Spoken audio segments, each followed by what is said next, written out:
Ça, c'était le premier club à la fin des années 80 avec Jean Saint-Jean qui était président et qui avait fait construire cette première cabane en haut de la dune au Bourdaine. Après, il s'est passé 20 ans de silence avant qu'on décide avec quelques-uns des tout premiers, notamment Michel Rondeau, le baiser, et Hervé Soubiran, de recréer le club en 2012. On était 3.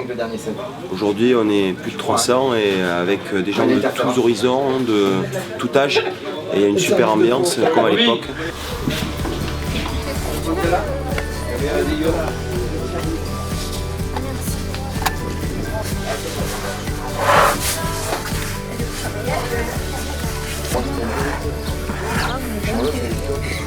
Tout le monde se connaît plus ou moins et il y a une bonne ambiance et pour tous les jeunes je pense que c'est l'opportunité d'avoir un club vivant. En fait à Loup-Surfou on a fait un choix, on est un club, point.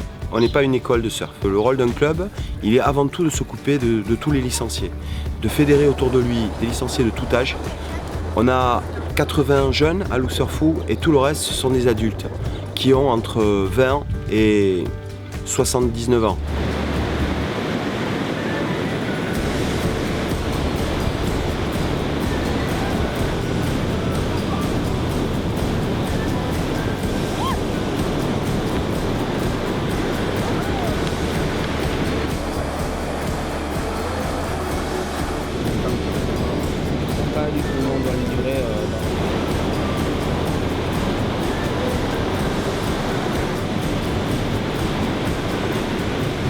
On pouvait pas faire trop autrement aujourd'hui et vous êtes quand même respecté les consignes de sécurité et vous avez vu quelques-uns. Allez, ouais, venez, on va voir les garçons qui déchirent à la compète, les filles. Allez, allez vous avancez.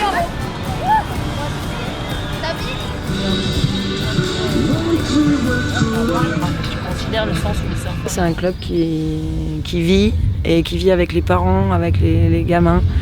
Et je pense que c'est important qu'il soit affilié à un club pour qu'il puisse avoir toutes les valeurs du surf. Voilà, donc moi c'est un club que j'aime beaucoup, je suis licenciée là depuis un petit moment et c'est un club que je soutiens avec conviction. Avant tout c'est un club convivial, à la base ce sont des vieux surfeurs du coin qui sont regroupés. C'est un club festif, c'est un club on essaie de se retrouver régulièrement pour garder les liens qu'on avait autrefois. C'est vrai que cet endroit-là, on l'a habillé un peu à notre image et on a essayé d'en faire un endroit convivial où les gens sont contents de se retrouver dès le matin pour un café, où les gens viennent boire un petit verre dans la journée, où ils se retrouvent le midi pour un barbecue. Mais je sais pas. Mais non, tu déconnes. Et toi, tu déconnes? Non. Où les gens se retrouvent, se mélangent et passent des super bons moments. Et je pense que la vraie valeur d'un club, c'est ça, d'avoir un endroit pour se retrouver et pour vraiment s'éclater ensemble. Et ça donne des liens forts de toutes les générations. Et je pense que ces liens forts sont indispensables au surf à venir parce que le monde à l'eau, il y en aura de plus en plus.